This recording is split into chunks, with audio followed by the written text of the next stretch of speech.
네, 반갑습니다. 청춘부동산입니다. 지난번에 환율 이야기를 할 때 환율 1410원에서 국민연금에서 선물한 매도를 했다. 이게 상당히 위험하다라는 댓글들이 많았었거든요.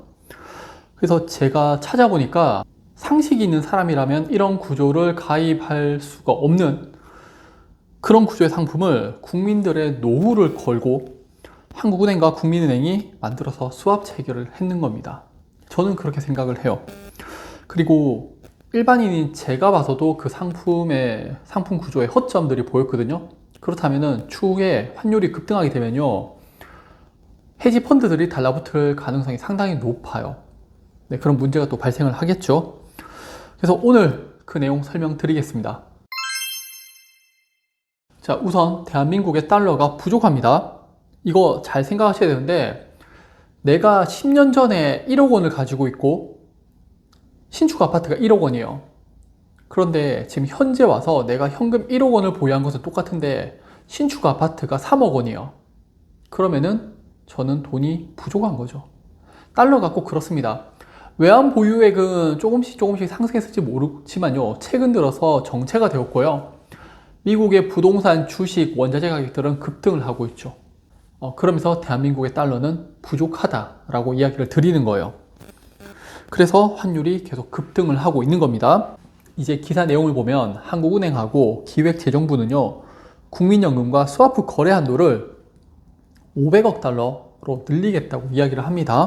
대한민국의 달러 부족이나 환율이 급등하는 이유 중에 하나가요, 2021년 12월에 한미 통화 스왑 계약을 종료했습니다. 달러를 가장 많이 보유한 국가가 미국인데 미국과의 달러 스왑을 종료를 했어요. 이게 저는 문제가 되고 있다고 보고요. 그리고 나서 환율이 계속 급등을 하니까 외환 당국이 꺼낸 카드가 국민연금하고 외환 스와프 계약을 체결하는 거예요. 22년 9월에 100억 달러고요.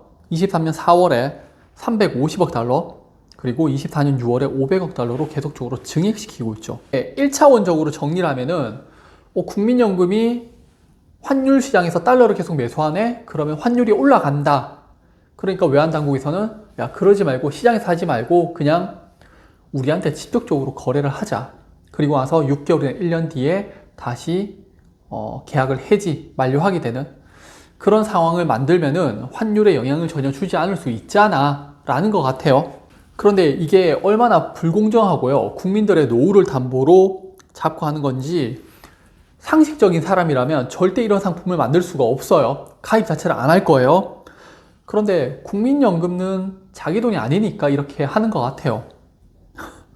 자, 국민연금이 외화 수합 체결로 인해서요, 환율이 하락을 하면은 이제 손실은 그대로 보게 돼요. 그런데 환율이 상승하잖아요. 그럼 반대로 수익도 그대로 봐야 되는데 그거를 1410원에 선물한 매도 거래로 인해 가지고 수익을 제한시켜 버리는 거예요.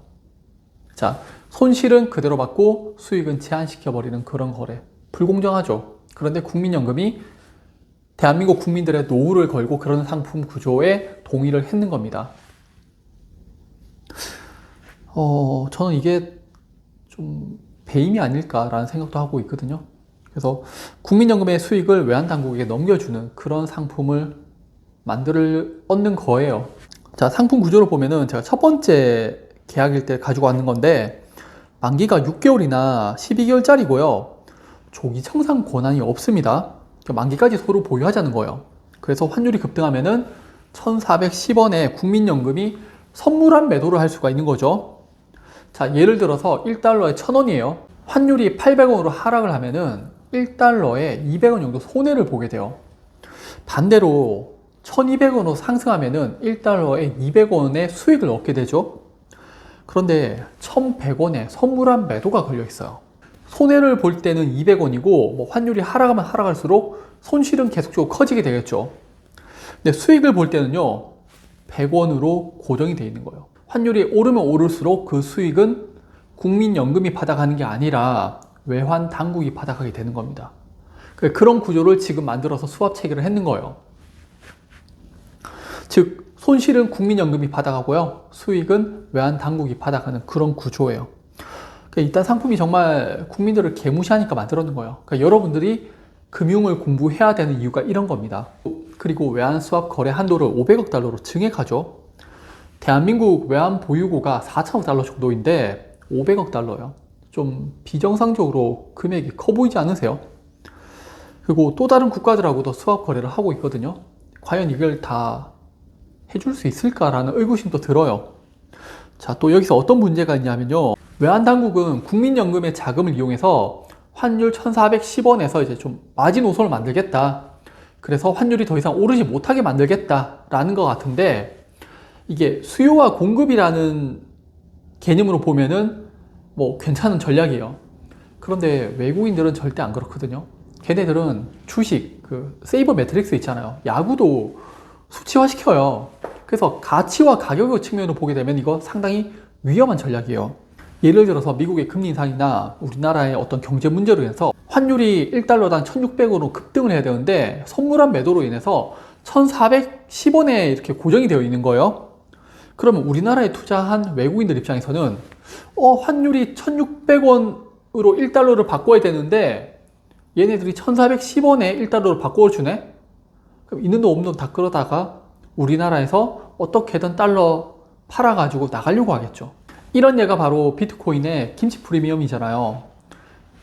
뭐 해외보다 우리나라의 비트코인이 가격이 높으니까 해외에서 비트코인을 사와가지고 우리나라에서 팔아서 달러 들고 나가버리는 그런 상황이 몇 년 전에 발생을 했었잖아요. 이와 유사한 형태의 구조를 지금 외환당국하고 국민연금에서 만들어주고 있는 겁니다. 문제가 많아 보이지 않으세요? 자, 지금까지 내용이 좀 어렵죠. 이게 수합 거래라 보니까 좀 더 어려운 건데, 그래서 제가 뭐 시황 이야기를 잘 안 해요. 그리고 사람들이 자꾸 외환 보유고가 많다고 이야기를 하는데 절대적으로 봤을 때는 이게 많은 게 아니에요. 2015년에 중국에서 외환 위기가 올 뻔합니다. 그 당시에 중국은요 4조 달러를 보유하고 있었어요. 자, 미국이 금리 인상 시작하니까 미국채 보유하고 있던 중국이 좀 휘청거리기 시작을 하고요. 미국 은행에서 파산했던 거하고 동일한 모습이에요. 그래서 투자자들이 중국에서 어떻게든 달러를 바꿔가지고 들고 나가려고 하는 거죠. 그러면서 4조 달러였던 외환 보유액이요 1년 6개월 만에 3조 달러로 확 줄어들어 버립니다. 근데 중국이 이게 사회주의 국가답게 출금을 막아버리죠. 한도를 제한시켜 버려요. 그래서 그 당시에 중국 펀드도 막 환매 안 되고 그랬었고, 그러다 보니까 뭐 비트코인 등을 이용해 가지고 뭐 빠져나가기도 하고 그런 상황이었어요. 그래서 이 당시에 중국이 망한다 망하지 않는다 말 많았어요. 불과 2년 전에 미국의 은행들은 파산했잖아요. 중국이 그때하고 똑같은 상황에 처해져 있었어요. 그리고 그게 몇 년 지나서 우리나라에 없으리라는 보장도 없단 말이에요. 4조 달러 있던 중국도 위험하다고 날렸는데 우리나라 4천억 달러 보유하고 있거든요. 그러면은 어떻게 될지 몰라요. 정말 문제 생길 수가 있습니다. 그리고 미국이 달러 많이 풀었다고 하지만요 우리나라 원화를 훨씬 더 많이 풀었죠. 그러다 보니까 환율이 계속적으로 급등하고 있는 거고요. 또 더 큰 문제가 있는데 미국의 금리 인상으로 전 세계 대부분 국가들이 환율이 상승하고 있어요. 그러다 보니까 서로 간에 통화 수합을 계속적으로 체결하고 있다는 거예요. 국가의 개별적인 사안이 아니라 미국의 금리 인상이라든지 전 세계 경제 문제라든지 어떤 거시적인 영향으로 인해 가지고 환율이 뭐 급등하는 또는 달러가 부족한 그런 상황이 오게 되면요 이게 통화 수합이 크게 의미가 없어지겠죠. 그러니까 연쇄적인 부도가 날 수가 있는 상황인 겁니다. 그래서 미국과의 통화 수합이 상당히 중요한 거예요. 어떻게든 좀 연결시켜 놔야 돼요. 제가 이야기한 게 어떻게 보면 이제 최악의 경우를 말씀드리는 거예요. 무조건 뭐 터집니다, 위험합니다 이런 건 아니고 이런 리스크가 있으니까 했지, 내가 모르는 상황에 대비하기 위해서 달러를 사자라는 그런 의도고요. 이번에 미국이 또 금리를 뭐 최대 8번 인하할 수 있다라는 이야기가 나오고 있고, 반대로 트럼프 대통령이 당선되면은 금리를 한 5번 인상할 수 있다는 이야기도 나오고 있어요. 그래서 금리를 예측한다는 것 자체가 상당히 쉽지 않은 그런 상황이고요. 다만 전 세계가 미국의 금리에 대해서 집중하고 있는 그런 상황이잖아요. 그래서 지금 어느 때보다도 미국의 달러가 상당히 중요한 시점이라고 생각합니다. 네, 그럼 오늘 영상도 봐주셔서 감사합니다.